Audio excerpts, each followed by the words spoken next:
The NCAA is trying to fix all the things you don't like about NIL, but they'll probably just make it worse.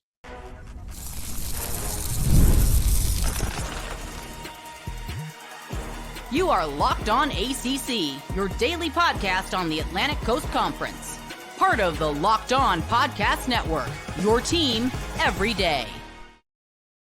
Shout out to the everydayers, and thank you so much for making Locked On ACC your first listen and your first watch today. We're available free wherever you get your podcasts. We're free on YouTube. We're part of the Locked On Podcast Network, your team every day. Today's episode is brought to you by FanDuel. Make every moment more. As playoffs wind down, the sports stop sporting like we want them to, but this summer, FanDuel is hooking up all customers with a boost or a bonus daily. That's right. There's something for everyone every day, all summer long. Visit FanDuel.com to get started.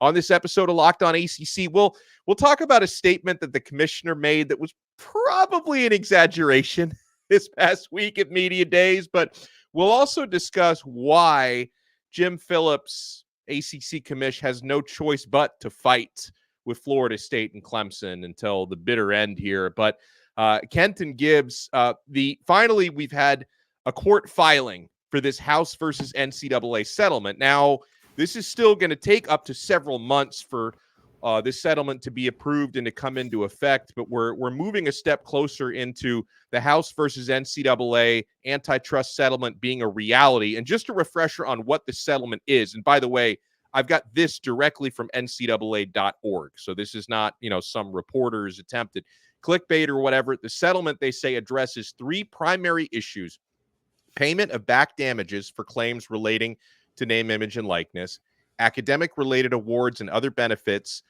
increased benefits from institutions to student athletes going forward, including additional NIL opportunities for student athletes directly with the institution, and eliminating scholarship limits in favor of roster limits. Now, some of these provisions, Kenton, that are coming to light now that there are court filings and people can actually read and look into this, as pointed out by Darren Heitner, who's a sports and entertainment attorney. He says, hey, one of the many terrible provisions of the House versus NCAA settlement allows the NCAA to subjectively decide whether an NIL payment is for a valid business purpose and if it constitutes fair market value. It feels like we're taking many steps backwards. And he was comment tweeting on an X post from Blake Lawrence, who said, the House NCAA settlement allows the NCAA to prohibit booster payments above fair market value. They don't require all NIL deals to be fair market value, only booster deals, where he notes if the goal is to prevent circumvention, either one, booster definition must be airtight, or two, all deals must be fair market value. So, Kenton, this sounds like the NCAA is going to need to pick and choose who's a booster and who isn't, and what constitutes fair market value and what doesn't. This sounds like a huge mess. You smell that, Dono? You smell that? It smells like the smell of fresh lawsuits on the way for the NCAA. What are you? This is not going well. They are trying to cling to every last bit of power that they can possibly get before this thing shuts all the way down, which to me is complete and utter idiocy. You have had this is upsetting me so much because this settlement is from you getting the wheels whooped off you in court. And included in the settlement is things that's just going to have you back in court getting the wheels whooped off of you once again. I don't understand. It is so confusing. This is like your friend that's been married 7 times saying, I know this is the one. We're going to elope in Vegas this weekend. Have you learned nothing? Have you learned nothing? Where'd you meet this last wife? Oh, I met her at divorce court. Buddy, do the math. This is not going to work out well for anybody. The NCAA has no ability to define what is and is not a legitimate business purpose. Right. If Dono Incorporated wanted to pay me $1 million to show up and shake hands with your kid, take pictures, and pretend to sell a car every now and then, or be in a commercial for, hey, Dono Inc.'s got the best bets. If you want to do any betting, come to Dono Inc. We've got madmen who bet on FC Milan all the time over here. If that's what you want to pay me $1 million to do, how can they determine it's not worth that? How? By what metric and standard would you determine, oh, that's not actually it? It's foolishness.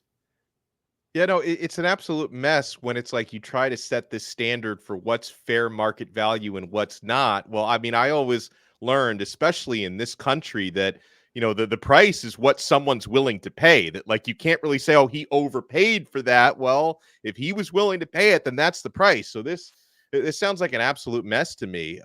So something else that and let me actually, I got further info from directly from the NCAA's website, by the way. There's a whole section in there on this news report that they just put out, the statement that the NCAA just put out about the House versus NCAA settlement. There's a section in their statement called unresolved issues. So I don't know if a lot of people know about this, but we still have a long way to go before this really makes sense and before it's ratified. They say while approval of the settlement would be a significant step forward, there would still be pending issues to be addressed that highlight the continuing need for federal legislation. These issues include, number one, the settlement does not resolve the patchwork of state laws, many of which may conflict with the settlement. These laws will need to be preempted by federal legislation in order for the settlement to be effective. And then the other part is the settlement does not address ongoing efforts to designate student athletes as employees under state and federal labor and employment laws. These efforts by the NLRB and plaintiffs' attorneys pose a direct threat to both the sustainability of sports programs and to the baseline of support provided to all athletes. And actually, with the whole thing about whether you're an employee or not, I actually thought that the ACC commissioner had kind of a good explanation on that, because I had been kind of confused. The SEC commissioner recently made a comment about how, oh, well, student athletes, they've told me, no one has ever told me I want to be taxed like an employee. And my reaction was, doesn't everybody get taxed on income, whether you're designated as an employee or not? But Phillips actually said something that made more sense. I guess there are big hurdles, Kenton, with international students. Right. Tax code. A lot of people don't think about that. I mean, not all, most football players are American citizens, but not all. A lot of basketball players aren't. A lot of golf players and tennis players may not be citizens. So I guess it makes things more complicated for those who are on student visas to get taxed as an employee. Yeah, it's similar to how NIL works right now. Like, for example, most people don't know this. Foreign players cannot get NIL. None of them can.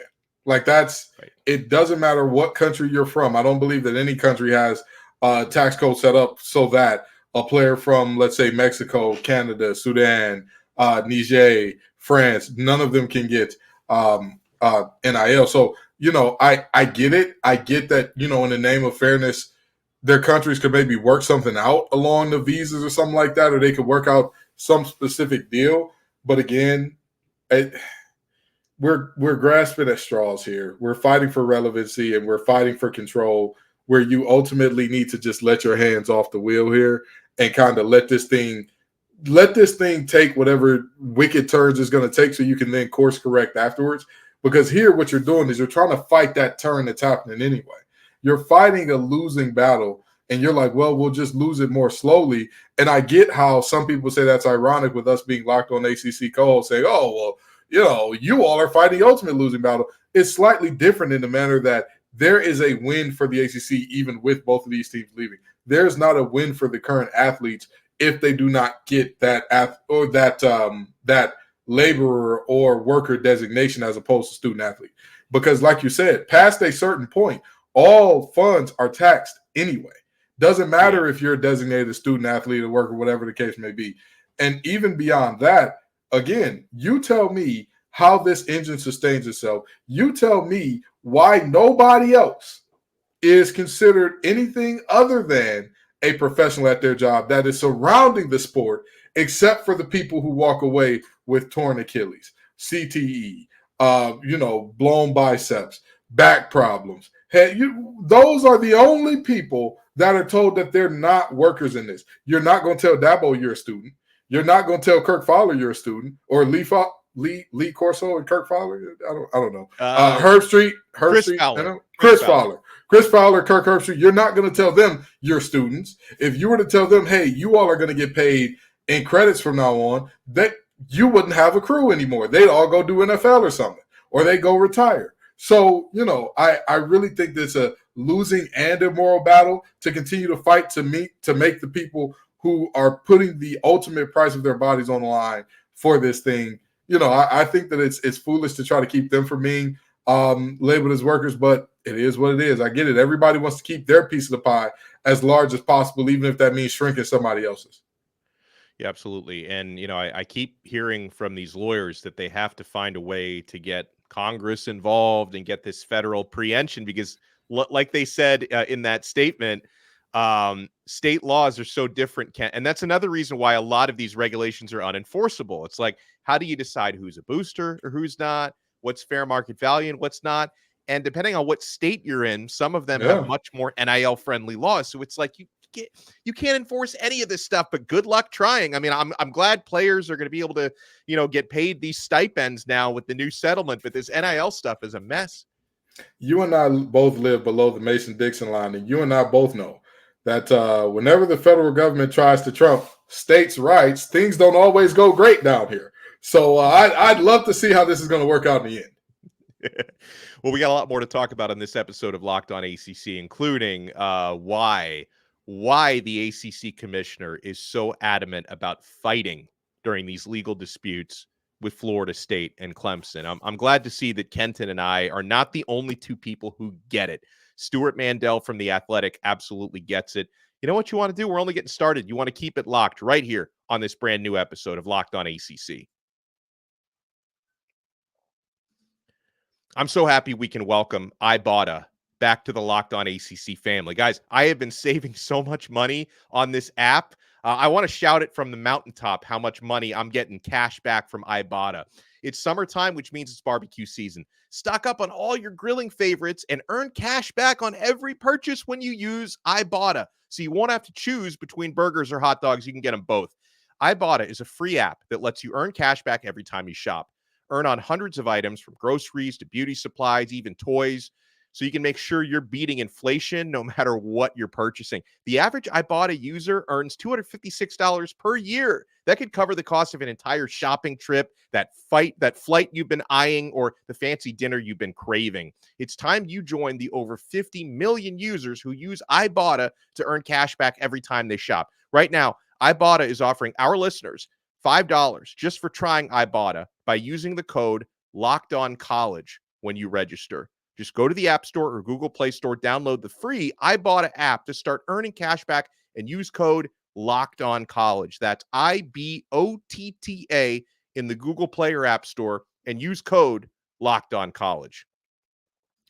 My friends, I'm also happy we can welcome back to the Locked On family Factor Meals. I put on a few pounds back of that weight that I lost recently, so I'm going to shed those LBs once again with Factor Meals because warmer, sunnier days have been calling us. You can fuel up for them with Factor's no prep, no mess meals. Meet your wellness goals in time for summer thanks to the menu of chef-crafted meals with options like Calorie Smart, Protein Plus, and Keto. Factor's fresh, never frozen meals are dietitian approved and ready to eat in just 2 minutes. So no matter how busy you are, you'll always have time to enjoy nutritious, great tasting meals.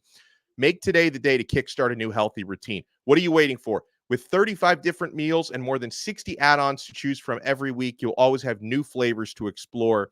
Enjoy effortless support for your lifestyle. Choose from 6 menu preferences to help you manage calories, maximize protein intake, avoid meat, or simply eat well balanced. Head to factormeals.com/LockedOnCollege50 and use code LockedOnCollege50 to get 50% off your first box plus 20% off your next month. That's code LockedOnCollege50 at factormeals.com/LockedOnCollege to get 50% off your first box plus 20% off your next month while your subscription is active. Thank you so much for making this episode of Locked On ACC your first listen and your first watch today. He's Kenton Gibbs from Locked On Wolfpack. I am Alex Dono from Locked On Canes. So I thought this was great, Kenton. I was going through some post-ACC kickoff material over the weekend, and I saw this mailbag that Stuart Mandel from The Athletic, he was answering questions about the ACC kickoff last week, namely some of the things that Commissioner Jim Phillips had to say in his Monday address.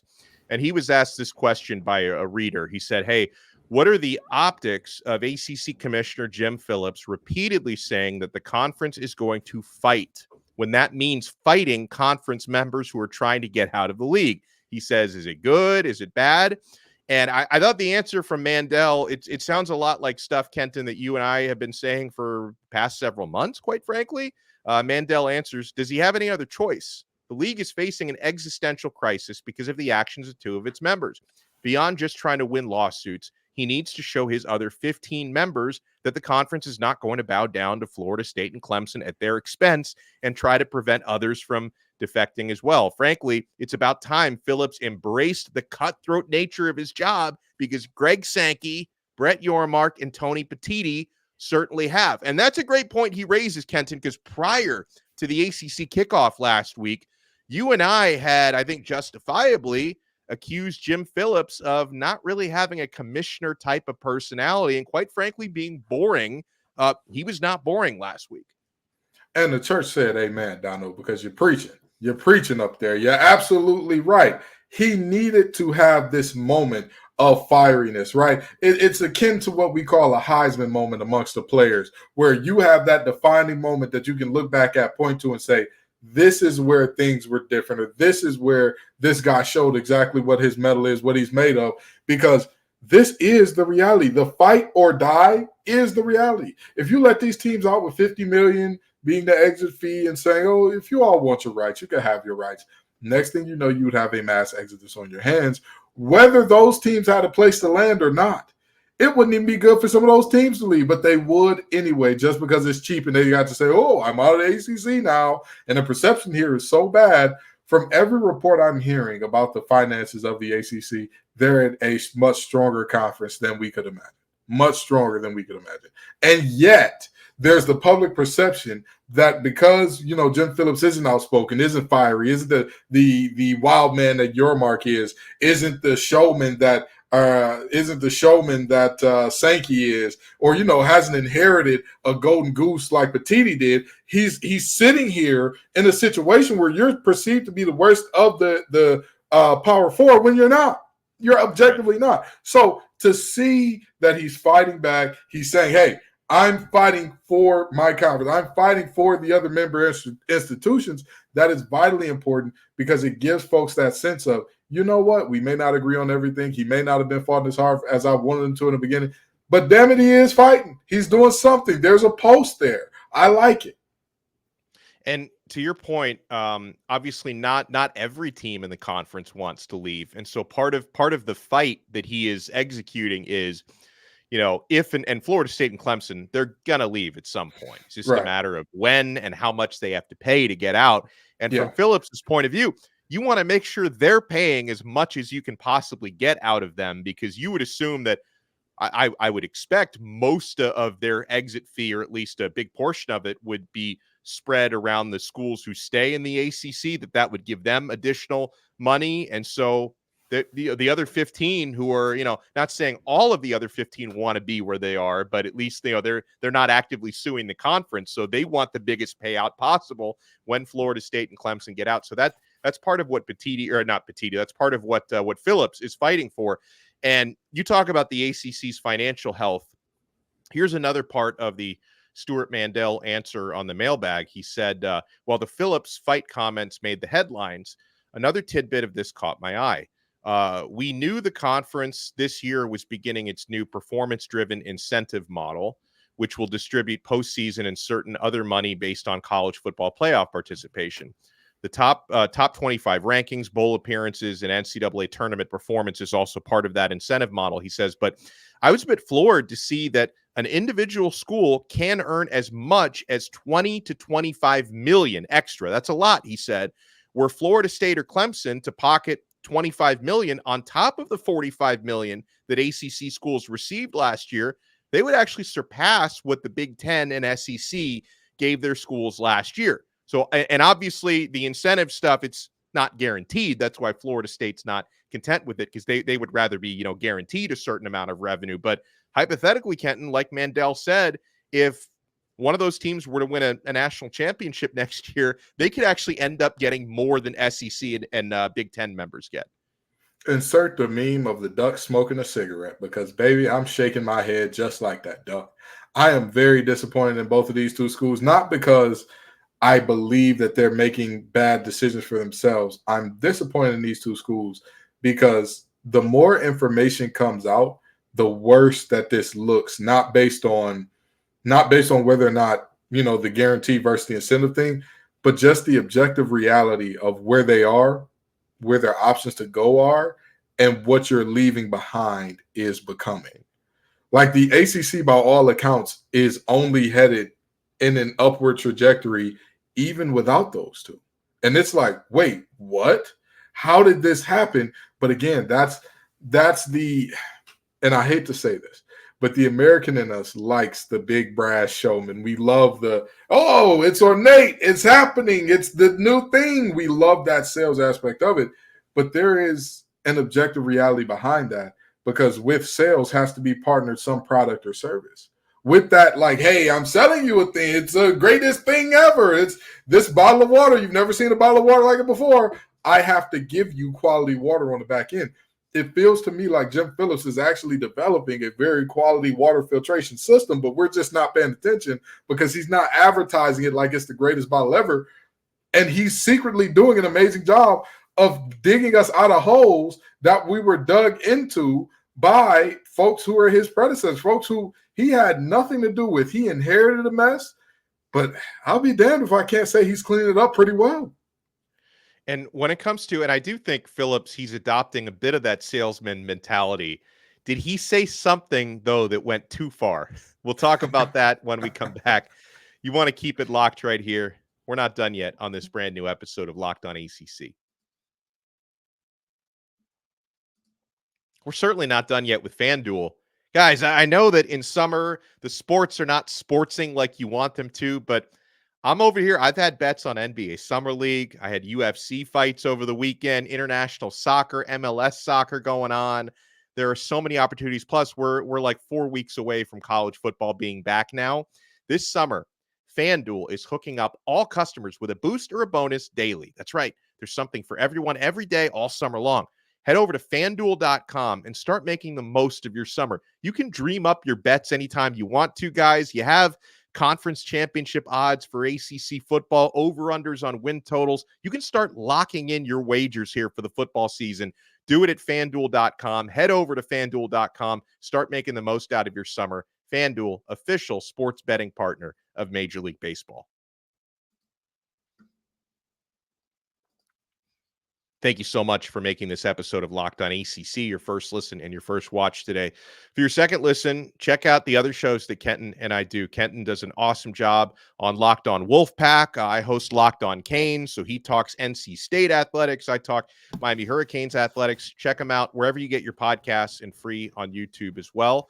So, Kenton, I did see Commissioner Phillips try to channel his Yormark a little bit in some of the things he was saying about the conference, because one of the statements that came out of his mouth last week was there's not a more exciting collection of teams in the country than in the ACC. Now, for as much as I appreciate the collection of teams in the ACC, I don't know if you can come out and blurt that when, you see what the Big Ten is doing and they just won a national championship with Michigan.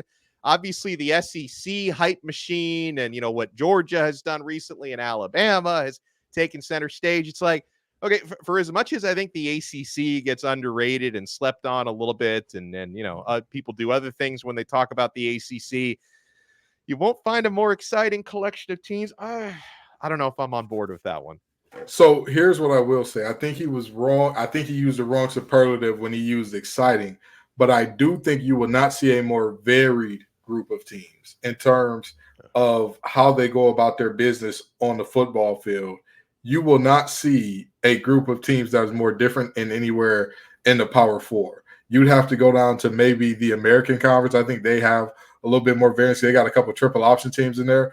But when you look at the offensive schemes of the different teams in the ACC, you really do have drastically different things going on.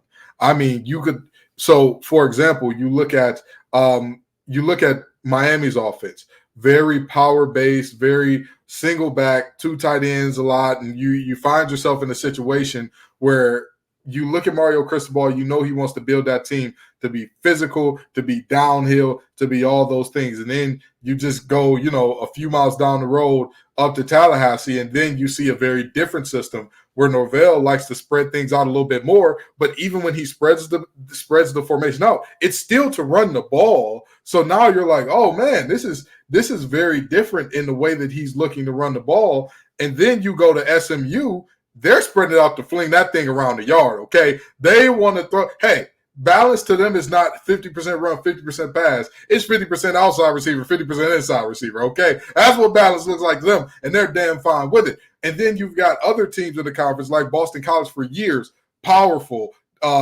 tackle over sets, all that type of stuff. There is not a more varied conference in terms of – I don't think you're going to see as many different schemes as you will see in the ACC offensively, but in terms of exciting, that's a little tough. It depends on what you consider exciting. Yeah, and Phillips went on to say some facts about the ACC. And again, I don't know if this necessarily constitutes most exciting, but these are reasons why I think people downplay ACC football a little bit too much. He said, we have elite coaching leadership, 6 ACC head coaches named to the 2024 Dodd Trophy preseason watch list. No conference has more than that.